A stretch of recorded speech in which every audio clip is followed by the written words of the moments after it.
নমস্কার বন্ধুরা, সংগ্রাম লাইফস্টাইল ব্লগে আপনাদেরকে সবাইকে স্বাগত জানাই। আজকে নিয়ে চলে এসেছি spicy and tasty pasta recipe. খুব সহজভাবে সহজ উপাদানে কম সময় কীভাবে বাড়িতে ঝটপট বানিয়ে ফেলবেন এইরকম একটা সুস্বাদু টিফিন, যেটা বাচ্চারা চেটেপুটে মন ভরে খায়। তো রেসিপিটা আপনার সাথে শেয়ার করি।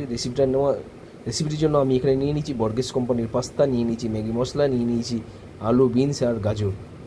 তো আপনারা এখানে ব্রকলিও নিতে পারেন, ফুলকপি নিতে পারেন, বাঁধাকপি নিতে পারেন। প্রথমে আমি বিনস আর গাজরটাকে এইভাবে সুন্দর করে কেটে নেবো। আর আমি নিয়ে নেবো একটা আলু, মিডিয়াম সাইজের আলুটা আলু ভাজার মতো আমি কেটে নেবো। আমি এটা যেহেতু ভেজ বানাচ্ছি, তাই আমি ভেজিটেবল দিয়েই সব কিছু বানাবো। আপনারা চাইলে এতে ডিমও দিতে পারেন।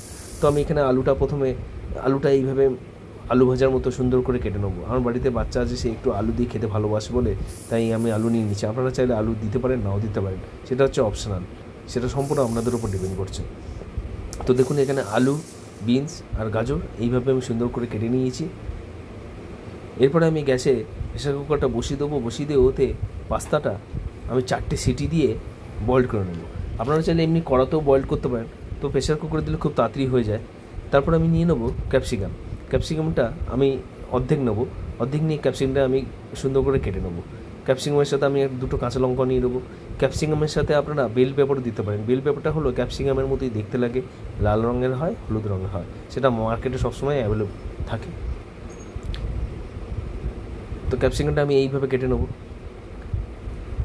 ক্যাপসিকাম আর লঙ্কাও দিয়ে দিয়েছি। আপনারা যে যেমন ঝাল খেতে ভালোবাসেন আপনারা সেইভাবে দেবেন। ক্যাপসিকামটা দিলে একটা খুব সুন্দর স্মেল হয়। এরপরে চলুন, প্রথমে কড়াটা গ্যাসের উপরে বসিয়ে দেবো। দিয়ে ওতে সানফ্লাওয়ার অয়েল দিয়ে দেবো 100 ml মতো।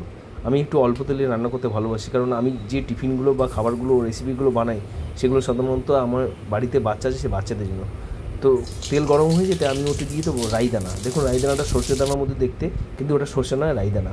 এরপরে তেলটা একটু গরম হয়ে যাওয়ার পর আমি ওতে দিয়ে দেবো ক্যাপসিকাম আর লঙ্কা কুচোনো, দিয়ে একটু ফ্রাই করতে থাকবো। তারপরে আমি যে সবজিটা সিদ্ধ করে রেখেছিলাম সেই সবজিটা এর মধ্যে আমি আবার দিয়ে দেবো। দিয়ে এটাকে আবার ফ্রাই করতে থাকবো। এর মধ্যে আমি অ্যাড করে দেবো গোলমরিচের গুঁড়ো। আপনারা যে কোনো গোলমরিচের গুঁড়ো দিলেই হবে, সেটা বাড়িতে বানানো গোলমরিচের গুঁড়োও দিতে পারেন আপনারা।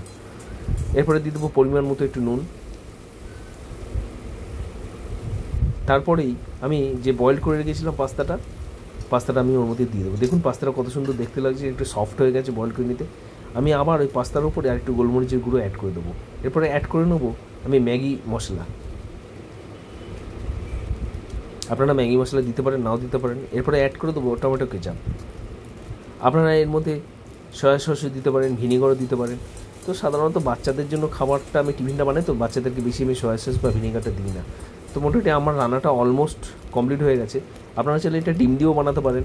আমি এটা যেহেতু ভেজ বানাচ্ছি, তাই আমি এটা ভেজ পাস্তা এইভাবে আমি বানিয়েছি। খুব সহজভাবে বানানো যায়, আপনারা বানিয়ে ফেলুন বাড়িতে।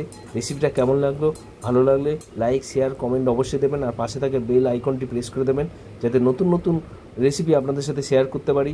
আর আমি রেসিপি বানাই সাধারণত বাচ্চাদের জন্য, তো বাচ্চাদের জন্য এইভাবে রেসিপি সুন্দর করে বানিয়ে এইভাবে সার্ভ করে দিন, দেখবেন খুব সুন্দরভাবে খেয়ে চেটেপুটি উড়িয়ে দেবে। আপনারা ভালো থাকবেন, সুস্থ থাকবেন। দেখা হবে নেক্সট ব্লগে। Tata, bye bye.